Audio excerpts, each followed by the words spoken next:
All right, so we're going deep today, really deep. Oh, yeah. Yeah, you guys sent us a ton of documents about this group. Okay. It's called the Science of Identity Foundation, or they also call it the Czaitanii Mission. And Yep. it's all about this guy, their leader, Chris Butler. Okay. And let me tell you, it's wild. What is it? We've got, like, critical analyses, testimonials from people who used to be members. Oh, wow. Even some, like, leaked internal stuff. It's crazy. Sounds juicy. It is, and it's honestly, it's a lot to process, you know? I bet. Like, is this group legit, or are they something else? Well, that's what makes this so interesting, right? It's Right. like, are they a real spiritual path, or are they more like, They're a cult. yeah, like a cult. Exactly. It's like they talk about all this love and devotion, finding yourself, but then But then there's more. there's this whole other side, accusations of financial exploitation, Oh, wow. psychological manipulation, even, like, harboring criminals. Yeah, it's like, how can those two things even exist together? That's where things get tricky, right? And that's why, What? well, that's why I think looking at this through something called the BITE model. Bite model. Yeah, BITE, it stands for behavior, information, thought, and emotional control. Okay. It can really help us understand what might be happening here. Okay, so what is that, like is it a framework? Yeah, it's a framework for understanding how these groups, Like cults? yeah, like cults, how they control their members, you know? Okay, so tell me more about that. Well, it was developed by this guy, Stephen Hassan. He actually, Who's in a cult? yeah, he was in a cult, and he came up with this model Interesting. to explain the tactics these groups use. So it's not always, like, super obvious. Right. It's not always like chains and kidnapping. It's often much more subtle. I see. So, like, sneaky. Exactly. Sneaky and manipulative. Okay, so this bite model, how does it apply to, The SIF. to SIF, the Science of Identity Foundation? And when we look at SIF through that lens, That bite model lens. right, we start to see a lot of those control tactics. They do. Oh, yeah, in their practices and what they teach, even in what former members say. Wow. So it all kind of lines up.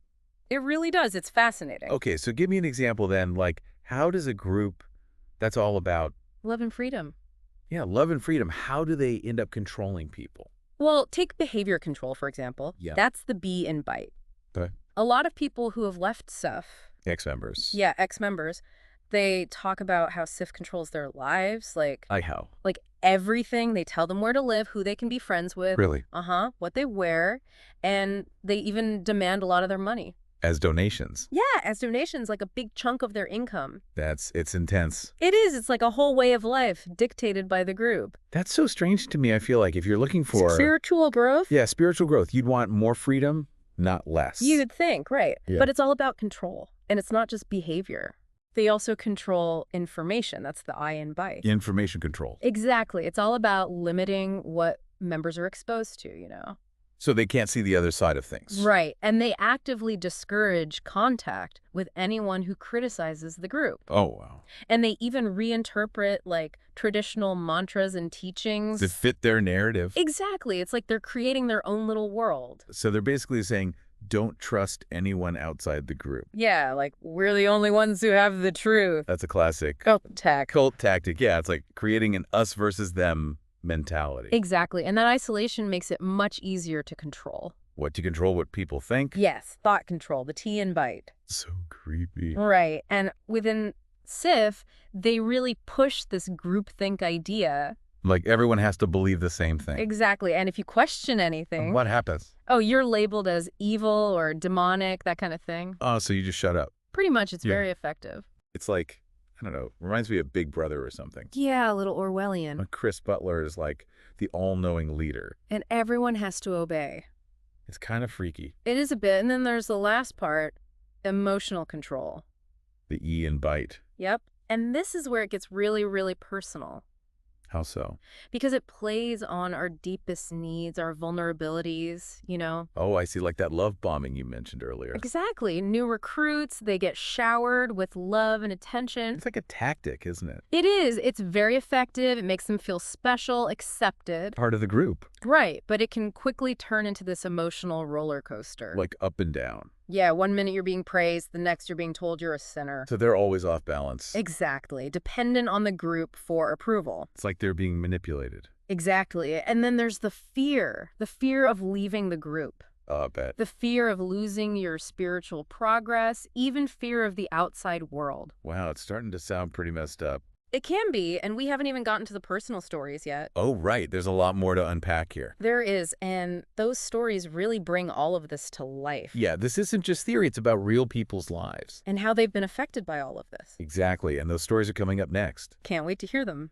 Okay, so if we've talked about this bite model, this like framework for understanding how groups like SIF might be controlling people. Right. But I want to hear like real examples Oh, yeah. from these documents, especially the personal stories, you know? Absolutely. Those are really powerful. Because it brings it all to life, you know? It's not just theory. Exactly. It shows how these tactics, they play out in real people's lives. With real consequences. Yeah, and it can be really heartbreaking to read. There was this one story, it really got to me, Oh, yeah. about this Polish family. They were super involved with SIF, Okay. and they were like struggling financially. Oh, no. They lost a child. That's awful. Yeah, and then the father died too, like soon after. Oh, my God. And through it all, Butler, he kept demanding donations from them. Wow. It just seems so cruel, you know? It's a classic example of how these groups, they can exploit people. Financially. Yeah, they prey on their vulnerabilities, their faith, and they use that to get money. It makes you wonder, like, is there ever a point where it's just too much? Where even the most devoted followers are like, wait a minute. Yeah, exactly. Like, when did the alarm bells start ringing? That's a great question, and I think it's often not a sudden thing. That's subtle. Yeah, it's like a gradual erosion of boundaries, a slow drip of manipulation. And you don't even realize it's happening. Right, until it's too late. Speaking of manipulation, we talked about love bombing and fear, but There's more. what else? Guilt and shame, those are huge. Like how? They tell members they're not doing enough to please Krishna, Oh, wow. that their past actions are sinful and they need to constantly atone. It's like you can never be And hooked. enough, exactly. They create this impossible standard So you're always dependent on them. for guidance, for forgiveness. That's also twisted. It is. And then on top of that, they control your behavior too. Right, we talked about the dress codes and stuff. But it goes way beyond that. Like what? They tell people where they can live, what jobs they can have. No way. Yeah, even who they can marry. It's like they want to control every single aspect of your life. They want to create this world where SIF is the center, the only source of truth. So if you leave, you lose everything. Your identity, your community, your whole sense of purpose. It's terrifying. It is, and that's why it's so important to recognize the warning signs. Before it's too late. Exactly. You need to know what to look out for. So what are some red flags? Like, what should people be wary of? One of the biggest ones is if they discourage critical thinking. Like, you can't question anything. Right. Or if they tell you not to seek outside information. They want to keep you in a bubble. Exactly. And we saw that with Seth, how they reinterpreted those traditional teachings. To fit their narrative. Yeah, it's like they're creating their own version of reality. And that's another red flag, right? Absolutely, when they distort existing spiritual traditions. It's like, don't trust your own intuition.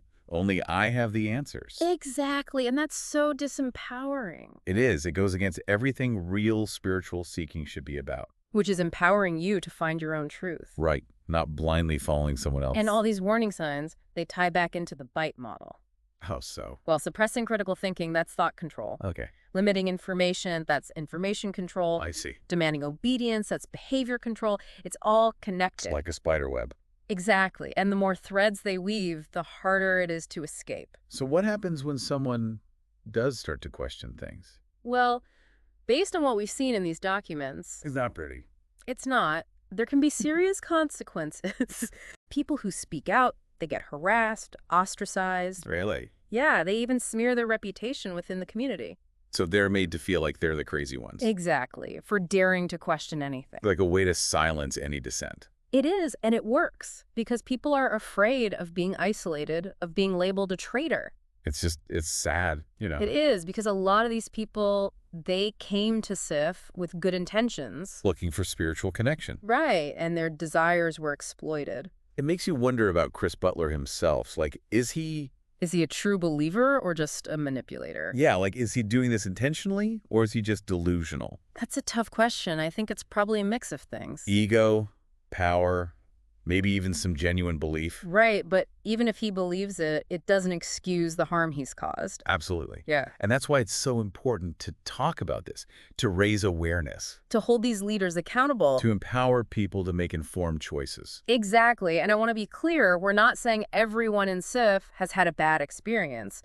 Right, some people might find comfort in meaning there. And their experiences are valid. We're not dismissing that. But we can't ignore the red flags either. The manipulation, the abuse, it's about finding a balance. Compassion and discernment. Exactly. And I think that leads us to a crucial question. What's that? How do we protect ourselves from this? How do we make sure we're making informed choices about our spiritual path? Yeah, that's what I keep thinking about too. Like, how do we even tell the difference Right. between a real spiritual path and one that's... Kind of leading you down a dark path. Yeah, exactly. It's like walking a tightrope or something. It is. And you know what's so interesting is how this whole thing... This whole deep dive. Yeah, it kept coming back to Chris Butler, you know? It does. Look at who is this guy? Yeah. Is he for real? Is he a legit guru or is there something else going on? Because we've seen how his teachings... Yeah. They sound good at first, right? Thank you. But then they're used to justify some pretty shady stuff. Oh, yeah, like demanding all that money. Right. And cutting people off from their families. Telling them not to trust their own thoughts. It's a lot. It's like, how can you even make sense of that? And it makes you think about the whole guru-disciple thing. Yeah, like, what does that even mean? Because in a lot of traditions, a guru is supposed to be a guide. Like a mentor. Yeah, someone who helps you find your own inner wisdom. Right. But with Sif, it seems like Butler is more like, I don't know. Like a dictator. Yeah, like a dictator controlling every little thing. Not just your spiritual practice, but your whole life. Where you live, who you marry, what you eat. It's kind of scary. It is, and if you don't follow the rules... You get punished. Exactly. Shame, ostracism, the whole 9 yards. It creates this whole atmosphere of fear. Where everyone's just trying to please Butler. So this is what I keep coming back to, right? Okay. If groups like this can hide behind spirituality... And use these tactics to control people... Yeah, then how can anyone protect themselves? That's the big question, isn't it? It's like, how do you even know who to trust? I think it starts with awareness. Like knowing what to look for. Yeah, understanding the warning signs, like the bite model we talked about. Right, so you can spot those red flags early on. Before you get too deep. It's like having that little voice in your head. Your intuition. Yeah, that says, hold on, something's not right here. Exactly. And some of those red flags. Liquid. If they pressure you to make decisions quickly. Okay. If you feel isolated from your friends and family. If they tell you not to trust your own instincts, things like that. Yeah, and those are all big red flags. And it's important to remember, anyone can be vulnerable to this. It's not about being stupid or naive. These groups, they're good at what they do. They know how to manipulate people. Especially people who are going through a tough time, you know. People looking for answers. Yeah, or just wanting to belong somewhere. That makes sense. So what else can people do to protect themselves? I think critical thinking is crucial. Like, don't just believe everything you hear. Exactly. Question authority, even or especially when it comes to spiritual matters. Don't be afraid to ask tough questions. Do your own research. Trust your gut. And that reminds me of what we talked about earlier. About information control. Yeah, how these groups try to keep you in a bubble. So you don't see any other perspectives. So it's important to get information from different sources. Talk to people outside the group. Read different books. Don't let anyone control what you're exposed to. It's all about taking back your power, you know? So the antidote to manipulation is being informed. And empowered. I like that. Informed and empowered. Your spiritual journey is your own, no one else's. You get to choose your own path. And you shouldn't let anyone force you into anything you're not comfortable with. This has been a really intense conversation, but also really important. I agree. Because it's about understanding how these things work. So we can protect ourselves and others. And I think the big takeaway here is... What is it? Knowledge is power. Absolutely. The more you know about these tactics. The less likely you are to fall prey to them. And it's not just about SIF or cults. It's about all kinds of groups, right? Yeah, anything from multi-level marketing schemes to toxic relationships even. It's about being aware, being informed, protecting yourself. This has been a real eye-opener, and I think we've only just scratched the surface. We have. It's a complex issue. But it leaves us with this question, right? Okay. In a world where we have so much information. And so many choices. How do we make sure those choices are really our own? That we're not being manipulated or coerced. It's something we all need to think about. And that wraps up our deep dive for today. Thanks for listening, everyone.